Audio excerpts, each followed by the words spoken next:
all 11 of your fellow jurors agreed you were, quote, ineffective in deliberating, and you wouldn't clearly articulate your views. That's not just a few people, that is all 11 jurors.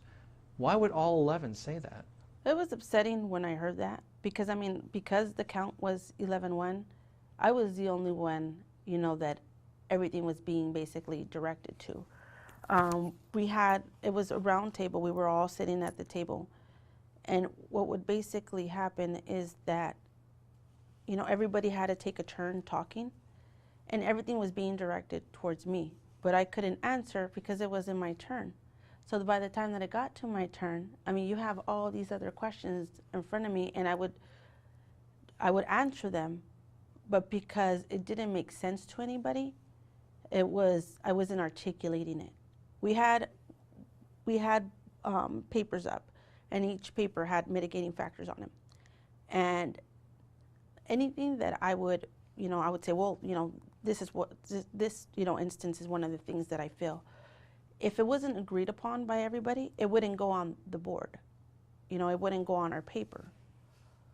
So, you know, I started, like, everything that I would say, like anything that was my opinion, was not being that. You know, if it wasn't agreed upon, it wouldn't go on the board. I mean, so it was hard, and like I said, there was a lot of questions being directed at once, and I was At you? Yes. What were they saying? Just like, why would you think that? And I feel that that this isn't a mitigating factor because I knew somebody, or, you know, there was a lot of things that were speculation. How harsh did it get? How angry did it get? It was pretty brutal in there. What, screaming, yelling? It was yelling. There was a lot of yelling. I was sitting between two really strong personalities, and the person that was sitting next to me sometimes would get so mad that he would pull away from the table, and I can kind of feel like the rage coming off of him. You could feel his rage. Yeah. At you? Well, yeah, because I'm the only one they didn't understand a lot of the things that, you know, why certain things weighed, you know, and if it wasn't understood, I wasn't articulating it. So it was intimidating. It was a bit intimidating when everybody in the room is basically saying that you're wrong and is not willing to hear or, you know, respect your opinion. It's just, you know, it's just wrong. I feel that I explained everything, you know, like why, you know, we were reading the journals, there was notes that I had, and, you know, after a while, you just, you know, you'll give your opinion when it's asked of you, but it was combative. I'm not, you know, I didn't feel that I had the right, especially, you know, towards the end, to try to convince anybody of anything, because they were there all those months as well.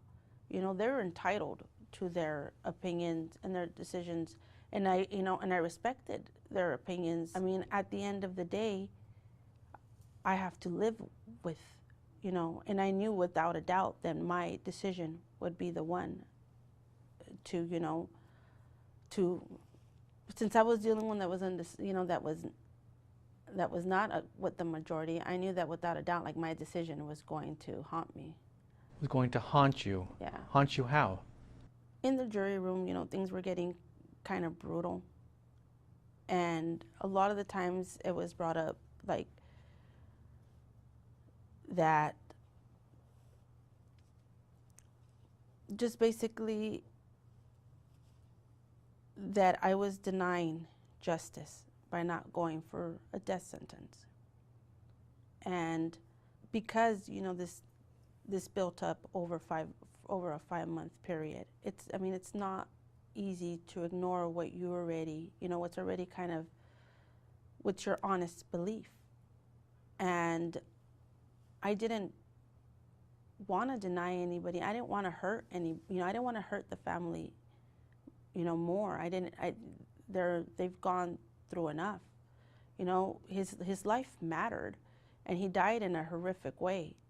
And it's something that I gave a lot of thought to. It wasn't easy being on the other side. It wasn't easy, being against the majority. I gave a lot of thought into it. I had the timeline down. And so when it came to going through the mitigating factors, I had a lot of the dates because it is something that I gave a lot of thought to. I didn't vote for life on a whim.